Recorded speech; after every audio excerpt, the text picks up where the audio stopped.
Well, hello, good people. Mark Holmes here. And as always, I want to say thank you all for watching, commenting, subscribing, and being part of the Joe Boo Sports Report. Without you guys, as well as you ladies, you know that this literally does not work. Okay, so we got a lot of stuff going on. It's been kind of a hectic day for me. I kind of had some time in there where I needed to help take care of some stuff with my wife and her family and things for my mother-in-law. And so I'm just getting caught up on everything that is.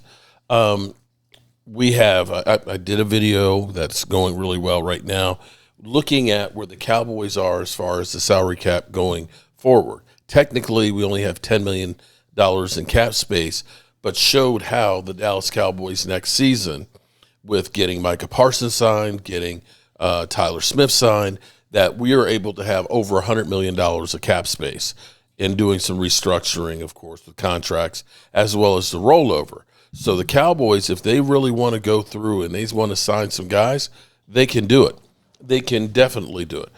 Then we had, of course, Philly 500, who's trolling the hell out of us Cowboy fans, something Eagles fans love to do. I need the Cowboys to win. I just need them. I need some payback. I need some payback against the Eagles because I'm no punk bitch. I ain't no punk bitch neither. I'm no punk bitch. I ain't no punk bitch, man. I ain't no punk bitch. But as Cowboy fans, man, we've been beat down too much. And, Jerry, I need you to do something about it. So, one of these publications, here's where things have changed for the Cowboys. It used to be always the Cowboys were the landing spot for everything. Now they got Cowboys and Eagles, so we fight it out. So Philly 500 is like, yeah, we're going to take Amari Cooper. So there's not going to be any more chickens or anything left because, Cowboys are going to get all the chickens or some craziness that he's got. But now we found out. Now, here's how part of the mentality of the Cowboys is they don't mind signing guys for a 1-year deal because if they play good and they don't re-sign them as a free agent, they get a comp pick. This year we had the max. We had 4 extra comp picks. And we use those to help make some of our trades and things to help our roster get better. Okay, so we had heard a couple weeks ago, right after the draft, that the Cowboys were on board to get 2 comp picks, okay? And the way the comp picks work are, if you lose a free agent, okay, depending on the experience and the amount of money, they've got a formula that nobody knows exactly how it works. But there's a formula out there that basically says you lose player X. Did you sign player Y that's comparable to it? If you do, you don't get a comp pick. But if you're losing more than you bring in free agency, then you get a comp pick. And the comp picks, if you say, let's say you have a minority candidate that becomes a head coach or a minority that becomes a GM, then you get a 3rd round comp pick, which is incredible. But typically 4 to 7. Okay. So one of the things you look at and you say is the Cowboys don't want to sign big name free agents before the end of the draft because after the draft, that's when it no longer counts against you. Well, it turns out the formula missed one. So we actually got an extra one. We got 2 5s and a 6. Oh shit! Oh shit! Yeah, oh shit. Let me show you exactly how it worked and where we got one. I was surprised that we could have gotten one. We could have gotten a 7th round one for Chuma Goda. Wow, that's kind of crazy. But you see, Jordan Lewis leaving, okay? Jordan Lewis leaving ended up being that we didn't sign anybody with a contract that big. So, of course, we lost more than we brought in. DeMarcus Lawrence goes. We end up, of course, not signing somebody in kind with him. So we end up getting a 5th round.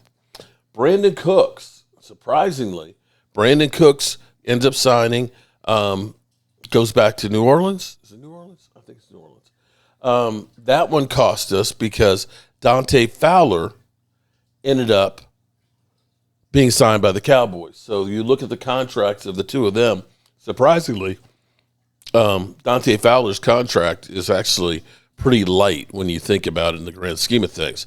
You would have thought he would have caught more since having 10.5 sacks last year. I think that was actually a free agent steal. Chauncey Golston, we didn't sign anybody in kind, so we ended up getting the 6th round for him. So Chauncey Golston, what's amazing is Chauncey Golston is the trade back that keeps giving, because the Cowboys traded back to get Micah Parsons, picked up a third, in which case they drafted Chauncey Golston, and now you ended up picking up a 6 because he signed with another team and you didn't sign anybody in kind. Had we not signed Robert Jones, we would have been on tap to get the max, which would have been a 7th-round pick for us, but we did sign Robert Jones. So we have three more picks for next year, which gives us right now, as it stands between the trading of picks and so forth, I believe we have 10 picks going in for next year. That's huge. That's huge. You were able to see what the Cowboys were able to do with some trades this offseason, basically trading back, exchanging our 5th round for 7th round and a player and stuff. And the Cowboys have more draft capital than for next year. So we always like to hear good news when it comes to the Cowboys.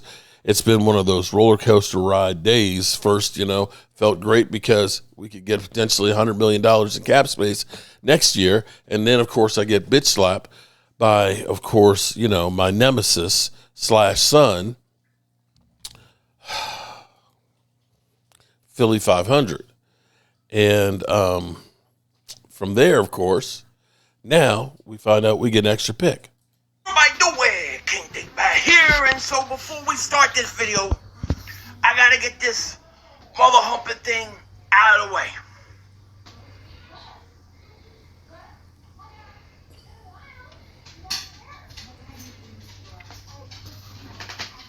Mark Holmes is my daddy. Okay, that's out of the way. Ow! Yeah.